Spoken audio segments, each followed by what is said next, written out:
¿Alguna vez te has preguntado qué hay detrás de las decisiones políticas que impactan nuestra vida diaria? Soy Carlos Sandoval, empresario, consultor político y servidor público. Quiero invitarte a que me acompañes a descubrir la verdad detrás del poder, yendo más allá de los personajes para entender quién realmente son y así tomar decisiones más informadas. Vamos cambiando el tema por Capital Político. Tiene que haber un parámetro, pero pues si el parámetro sí está, sí los polos sí están muy, muy alejados entre sí. Dándole un poquito la vuelta al tema, ¿no? Cambiando de tema dentro de la misma, dentro del mismo concepto de conciencia. ¿Hay conciencia mental? ¿La mente tiene conciencia? Mira, esa pregunta es muy interesante y aquí pues depende de quién nos escuche. La podemos contestar desde diferentes ángulos. Si tú se la preguntas a un filósofo, te va a decir en primera instancia que la propia pregunta ya es una paradoja epistemológica, ¿no? ¿Por qué? Porque ahí tendríamos que ver si la mente está dentro de la conciencia y para eso tendríamos que resolver el problema filosófico de cuál es la relación entre la mente y la conciencia, o si la mente es parte de la conciencia, o si el cerebro es parte del cuerpo, o si el cerebro es el que en realidad está en el cuerpo, o la mente es parte del cuerpo, del cerebro, y es un rollo. Para simplificar para las personas que nos escuchan, yo te diría algo más sencillo, ¿no? Si nosotros vemos la metafísica de Aristóteles, habla del alma. Pues hoy en día, ¿quién habla del alma? Vamos cambiando significantes. Significante es una palabreja que básicamente tiene que ver con todos los elementos que le dan significado a un concepto. Entonces se vuelve un significante. Es decir, la unión de varias cosas que comprendemos como lo mismo se vuelve un significante.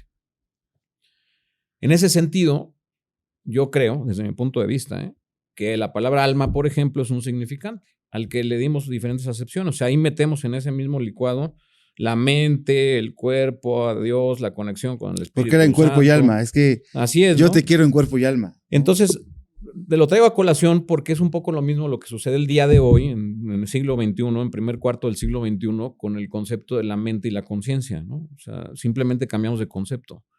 En ese tránsito, en la Edad Media, el término alma se cambió por espíritu. ¿Sí? O sea, todavía que ahí sería otra pregunta. Si hay una conciencia espiritual. Pero bueno, primero vamos por partes. Si hay una conciencia mental. Primero, exactamente, una conciencia mental. Sí, desde el punto de vista epistemológico, es decir, cómo podemos acceder al conocimiento, hay una conciencia mental desde el momento en que nosotros somos capaces de pensar. ¿Sí? ¿Y qué significa pensar? Desde mi punto de vista, por supuesto. Pensar significa tener la capacidad de abstraer las cosas que están a nuestro alrededor, procesarlas, y una vez que las abstraemos y las procesamos, podemos hacer un output concreto. Para mí eso es el pensamiento de una manera muy básica. Abstraigo que aquí hay varias cosas iguales, lo proceso, le doy un significado, digo números, y después digo 1 más 1 más 1 más 1 son 4. ¿Sí? Las matemáticas es algo abstracto que se volvió concreto a partir de un pensamiento racional. Entonces yo creo que en la medida que nosotros desarrollemos este pensamiento racional, este pensamiento crítico, bueno, no crítico, racional, vamos a empezar por el racional, ahí sí podemos hablar de una conciencia mental o de una conciencia de pensamiento, antes de entrar al punto mental, ¿no? La conciencia de pensamiento tiene que ver en la medida que yo puedo utilizar el pensamiento para abstraer cosas y concretarlas, entonces hay una conciencia de pensamiento. Pero si yo observo una fake news y no logro razonar que la fake news no está sostenida en hechos, olvídate tú que los aspectos éticos, ¿no? De quién promueve estas fake news, eso no importa. Lo importante es cuando yo la leo, si no soy capaz de pensar que esta fake news no está sustentada en hechos, no hay una conciencia de pensamiento. La conciencia de pensamiento, me recuerdo a Wittgenstein, que fue un filósofo del mediados del siglo XX, que él habla de que todo el pensamiento tiene que derivar en un hecho.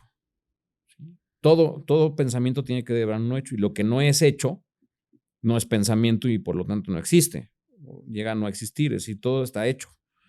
lo que podemos percibir. Es muy interesante y además habla de los juegos mentales. A mí me gusta mucho de Wittgenstein, que habla sobre el espacio lógico, Carlos. Esto te va a resultar bien interesante. Por ejemplo, en el espacio lógico de este podcast, no hay la posibilidad de que ahorita entren unos perros y que empiecen a atacarnos, ¿sí?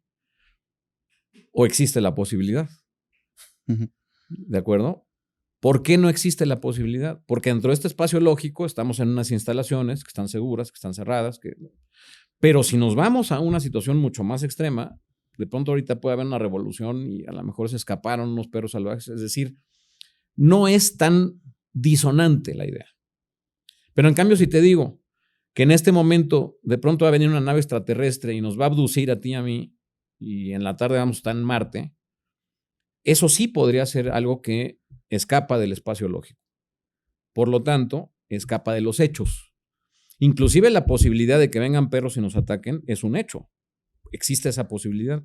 Pero la parte de los extraterrestres no, porque no hay un hecho que la respalde. ¿De acuerdo? Entonces... Pero al final sí es un pensamiento. Es un pensamiento, pero ahí es donde tenemos que distinguir justamente, que es donde estamos atrapados en este momento, primer cuarto del siglo XXI, a nivel de la conciencia. Estamos atrapados en espacios ilógicos, ¿sí? Donde si tú te das cuenta, como nunca antes, y bueno, pues yo que me dedico a esto, ¿no? Y que escucho a las personas todos los días, ya sea por aspectos corporativos o aspectos personales o aspectos de asesoría profesional, digamos, de un profesionista. Creo que nunca en mi vida había escuchado tantas ideas tan extrañas como en los últimos 2 años.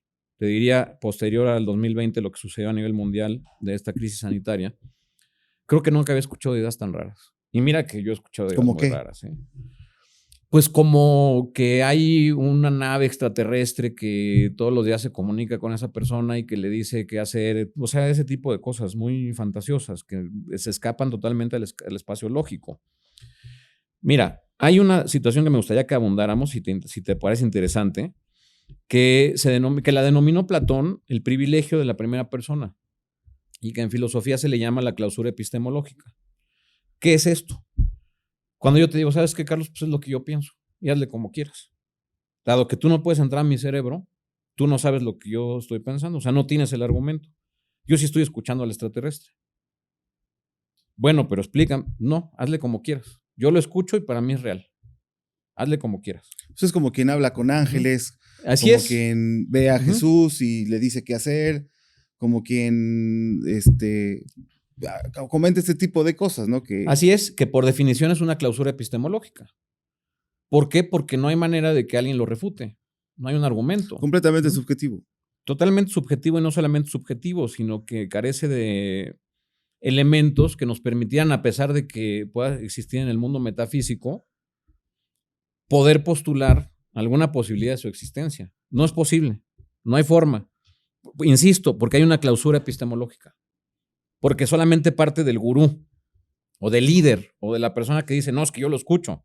Y que eso ha sido causa, en finales del siglo XX, principios del XXI, pues tú lo sabes de cuántas situaciones han sucedido, incluso de sectas que en Estados Unidos se han inmolado porque el líder los convenció de que él estaba escuchando la información, y de muchísimas prácticas que han derivado en un problema, en una pandemia de salud mental, yo te diría. Es una pandemia de salud mental. Bueno, pero bueno, básicamente así se escribieron muchos libros sagrados. Bueno, ¿no? Ahí, claro, por supuesto. O sea, porque fue con un dictado divino lo que se escribió, los libros, y a partir de ahí se hicieron parámetros conductuales, sociales, para mantener una armonía entre las tribus, entre las familias, entre los pueblos, y también una razón más contundente de un comportamiento de lo correcto contra lo incorrecto, ¿no? Mira, aquí en lo que me comentas hay varios elementos que me gustaría ir deshebrando porque sí me parece que son muy relevantes para lo que estamos platicando de la conciencia. Así tal cual como tú lo mencionas, y voy a tratar de ser lo más amable que digamos en ese sentido, porque no me interesa faltar el respeto a las creencias de nadie, para nada, ¿no? Claro. Pero si nosotros nos vamos a las religiones mesopotámicas, por ejemplo, los sumerios, ya tenían una alegoría de un personaje que fue ungido por la divinidad o por el poder superior, por Dios. Que dicho sea de paso, es muy interesante, la religión de los sumerios, creo que tenían 3 millones de dioses o una cuestión así, o sea, millones. Pero en particular a un ser humano lo eligieron para que reuniera parejas de seres, porque Dios estaba enojado y iba a inundar la tierra. Sumeria. Estamos hablando 6.500 más o menos años. 3.000 años después viene el tema de Noé. Y el mismo Dios pues dice lo mismo, nada más que con algunas variantes, digamos, ¿no? En lugar de humanos fueron animales. Sí, y creo que en el Dios sumerio también eran animales, ¿no? Okay. Pero lo que me refiero es que vamos tomando algunas alegorías y las vamos reproduciendo. El tema de Jesús, por ejemplo, no es un tema nuevo. Si nosotros pensamos en Siddhartha vivió 300 años antes que Jesús, por ahí, ¿no? O sea, no tengo es Buda. Sí, ¿no? que es no eventualmente sabe, es Buda, pero en realidad Buda es una acepción que a mí no me gusta utilizar para nombrar a Buda, porque Buda es un apodo, digamos, ¿no? Que significa el iluminado. Es como, mira, ahí va el tornillo, ahí va el pulpo, pues ahí va el iluminado, ¿no? En realidad su nombre era Siddhartha. Y esto que te estoy diciendo es bien interesante, fíjate. E insisto, ¿no? Para no faltar el respeto a nadie. Pero si nosotros leemos a Juan, en el Evangelio de Juan, 2.1, ahí te lo explica muy claro. Ahí te habla de la distinción que hay entre Jesús como persona y Jesús como verbo. Haciendo esta acepción, o mejor dicho, a lo que se refiere ahí, es que en algunos momentos del Evangelio, Jesús habla como ser humano, donde te pueden decir Jesús llegó a Judea y las personas lo recibieron con mucho júbilo. Ahí te está hablando del hombre. Abre comillas y dice, el enfermo, cuando vio a Jesús, se curó, por decir un ejemplo. Y se cierran comillas. Ahí ya no te está hablando del hombre, te está hablando del verbo. Que eso significa el acceso epistemológico que tenemos los seres humanos con esta idea de la divinidad. Y que donde Jesús solamente es una interfase. ¿De acuerdo? Sin embargo, pues obviamente, 300 años después, en el concilio de Nicea, Constantino, ¿qué es lo que hace? Pues junta a todos los que hablaban de Jesús y no, la verdad, nos ponemos de acuerdo, es así, y a partir de ahí, vámonos, Edad Media, 1000 años, ¿sí? Donde Jesús se transmutó de ser un hombre y eventualmente alguien que logró descifrar o abstraer a partir de elementos concretos la relación que podía tener un ser humano con Dios, que no tienen que ver con Jesús, es la relación concreta que puede tener un ser humano con Dios a partir de la abstracción que hizo Jesús. Que Jesús era el Hijo de Dios. Que ahí estamos hablando de otro tema completamente distinto. Porque personificas en alguien la única posibilidad de tener ese acceso. Cuando una de las cosas más valiosas, considero yo, que tanto Siddhartha como Jesús le proporcionaron a las personas en su época, fue la posibilidad de comprender a nivel concreto la relación abstracta con algo que está más allá de nuestro entendimiento, con una divinidad, con un Dios, con un poder superior, como le quieras llamar.